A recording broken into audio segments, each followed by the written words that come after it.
Hi everyone, welcome to 14 Days of Soulmate Valentines. And my name is Gail D'Souza and I'm a love coach.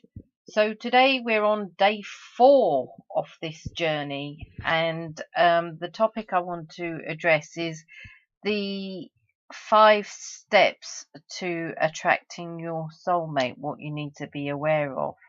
Now, the first thing is attraction. You really need to have that attraction to someone, and for each person, it's different. It's height, sound of their voice. It could be many different characteristics. It may be their conversation, but remember, it's someone that you're going to be attracted to. And initially, is that visual approach to a person, or visual sound, depending on you as a person. Uh, then you also need to make sure you know what you want.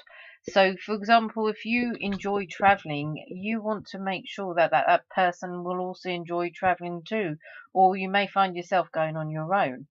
There's also things of, some people prefer living in the city and some people prefer the countryside.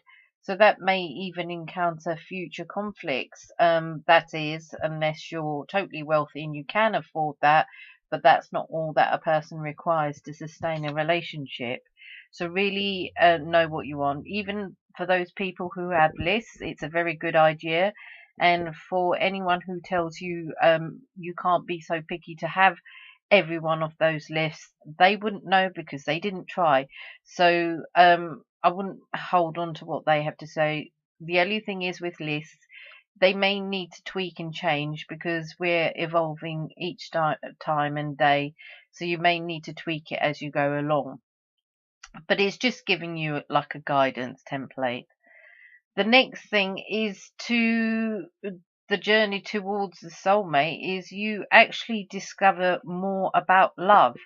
You're actually growing in love for yourself in the first instance, because you're getting to know what you want. You're also putting boundaries out there, so people aren't seeing you as a walkover, and you're also starting to do things that you want and starting to actually love yourself and see yourself in a different light. Even things like your health, your career, all these things will start evolving and changing in your life. And more often, when you're in that love frequency, you start to find a career that is built on that loving side, or building a family, whatever your choice is.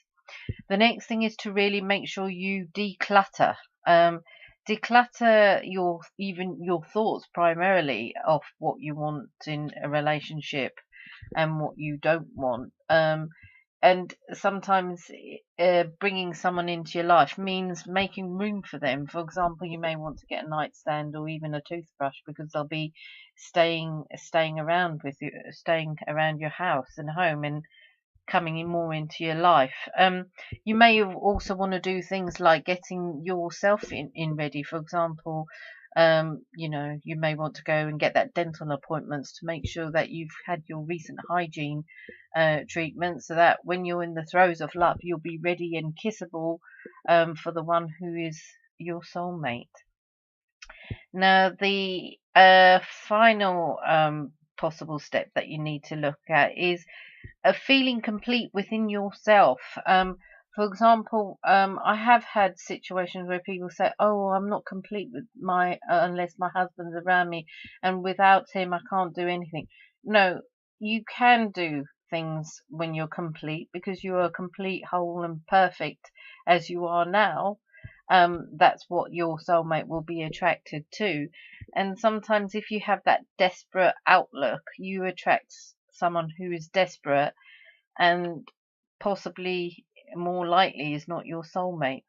So, all these things you need to take into consideration in the stages to soulmate.